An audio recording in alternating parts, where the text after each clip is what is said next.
మళ్ళీ ఎప్పుడు కూడా తిట్టలేదు. చిన్నప్పటి నుంచి పెద్ద పెద్ద పుస్తకాలు మాలపల్లి 7 తరాలు అమ్మ నవల 7వ తరగతిలోనే పెద్ద పెద్ద గ్రంథాలన్నీ ఇట్లా చదివేసి అరే మేమే చదవలేము. ఎంత చదవరంటే చిన్న పసిపిల్ల నుంచి కూడా బాలమిత్ర చందమామలు ఈ బస్ ఎక్కి నుంచి అక్కడ దిగేసరికి చదివేస్తుండే. చదువు చదువు చదువు చిన్న పిల్లప్పటి నుంచి కూడా కథలు రాస్తుండే. తను చాలా కథలు రాస్తుండే. తను రైటరు, తను పిహెచ్డి జర్నలిజంలో పిహెచ్డి చేసింది. తను రచయిత, తను స్పీకరు, తను వ్యాసాలు రాసింది. తను సామాజిక సమస్యల మీద తను వ్యాసాలు రాసింది, కవితలు రాసింది, పోయమ్స్ రాసింది. తను ఎక్కడ యూనివర్సిటీలో తన సెమినార్ అంటే ఎంతమంది విద్యార్థులు ఆమెకు ఎంత అభిమానము. ఆమె స్పీచ్ అంటే చాలా మందికి అభిమానము. ఎక్కడ మీటింగ్లైనా ఎంత బాగా మాట్లాడుతుంది అనేది గొప్ప స్పీకర్ అండి. ఆమెకు కౌన్సిలర్, అందరి సమస్యలకు పరిష్కారం చెప్పేది. అందరూ ఏం సమస్య ఎట్లా చేయాలి అనేట చాలా డీప్గా ప్రతి చిన్న సమస్యలను చదివింది, జీవితాలను చదివింది, కష్టాలను చదివింది. ఇప్పుడు తను ఒక పోరాట యోధురాలుగా ఏ సమస్యనైనా ఎట్లా ఎదుర్కోవాలని తను చాలా ఒక ఉన్నతమైన స్థాయికి వెళ్ళినటువంటి ఒక మేధావి. 20 సంవత్సరాల తన జర్నలిస్టు జీవితం, 20 సంవత్సరాలు తన జర్నలిస్టు జీవితం. అది తను డిబేట్స్ చేసింది, తను ఇంటర్వ్యూస్ చేసింది, ఫీల్డ్ మీదకి వెళ్ళింది. అసలు అన్నిట్లలో ఏదైనా కానీ ఆమె అణిగి ఉండే మెంటాలిటీ కాదు. తను ఏదైనా ఛాలెంజింగ్గా తీసుకుంటుంది.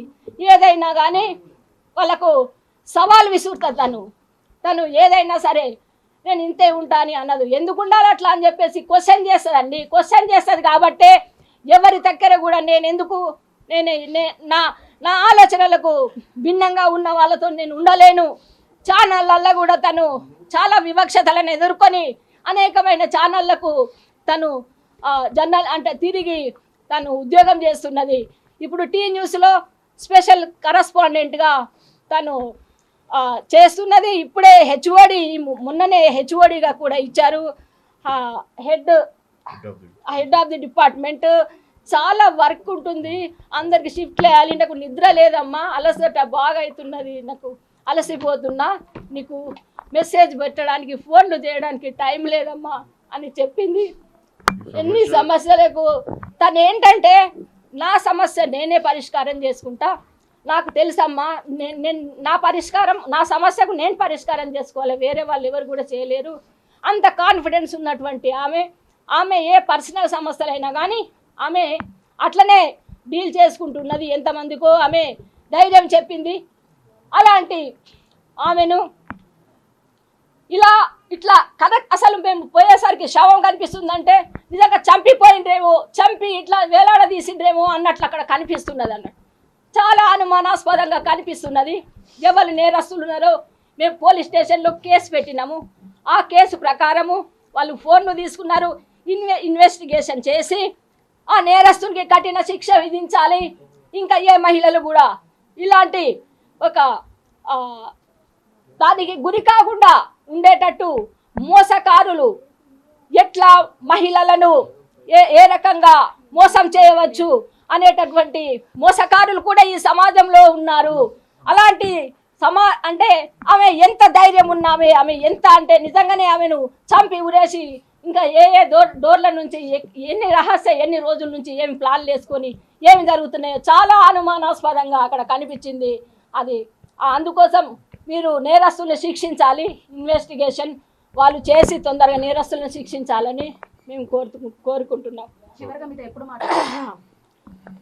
నిన్న మార్నింగ్ మాట్లాడిందండి.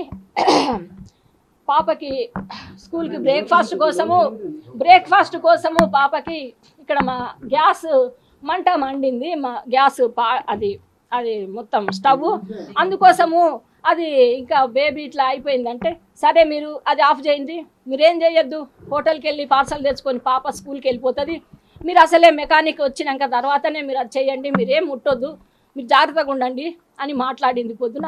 మళ్ళీ మధ్యాహ్నం మెకానిక్ వచ్చి చేసిపోయినాక నేను జిమ్ము అక్కడ పార్క్కి పోయేసి వచ్చినా ఇట్లా అయిపోయింది, బాగా అయిపోయింది బేబీ అని మెసేజ్ పెట్టినా ఓకే అని పెట్టింది అంతే. ఎందుకంటే తనకు అన్ని ఫోన్లు బిజీ ఉంటుంది, చదువుతుంది అని నేను ఊరికే డిస్టర్బ్ చేయను, ఫోన్లు చేసి మెసేజ్ మాత్రమే పెడతాను.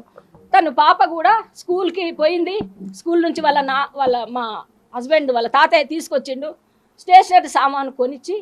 అప్పుడు కూడా అమ్మాయి స్కూల్కి వెళ్ళి వచ్చినాక అమ్మ నేను ఇక్కడికి వచ్చిన రామ్నగర్ అని కాల్ చేసింది. సరే తాతయ్య వచ్చిందంటే వచ్చిండు, నేను స్టేషనరీ తీసుకొని వస్తా అంటే సరే బేటా అని చెప్పింది. అదే అమ్మ రొట్టెలు ఎందుకమ్మా అంటే సరే రేపు మంచిగా మనం స్పెషల్ తెప్పించుకొని తిందాం బేటా అని కూడా తను చెప్పిందట పాపతోని. 4 గంటలకి పాపతోని కూడా ఫోన్లో మాట్లాడింది. మేము అనుమానాలు ఏదున్నా అక్కడ పోలీస్ స్టేషన్లో పెట్టామండి. దయచేసి మీరు పోలీస్ స్టేషన్కి వెళ్ళి మేమేం పెట్టినామో అక్కడ మీరు చూసుకోండి దయచేసి.